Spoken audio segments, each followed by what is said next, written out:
कैसे दिल छोटा करें। ये गीत हमारे राकेश भैया तारकेश भैया बैठे हैं, वे कहें कि हम भले पत्नी के नाम पे 2-4 बीघा लिख देंगे, लेकिन गुस्साइए मत। और बड़े सम्मान के साथ मोहब्बत के साथ शिवाजी भाई ये भोला बाबा के छोटे भाई हैं, और देख लीजिए भोला बाबा को इनको बड़ी मोहब्बत और प्यार से राम सूरत राय चाचा के यहाँ जो प्यार मिलता है, जो सम्मान मिलता है, बड़े मोहब्बत के साथ मैं चाह रहा हूँ कि मुझसे मिलने मेरी औकात आई है, मुझसे मिलने मेरी औकात आई है।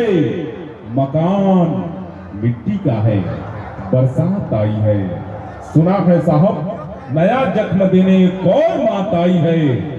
कल तो यार उसके घर बारात आई है, उसके घर बारात आई है। और 14 तारीख से चालू हो रहा है, चिंता मत लगन अभी चालू होता। हाँ बोली रवा लोग बोली। हाँ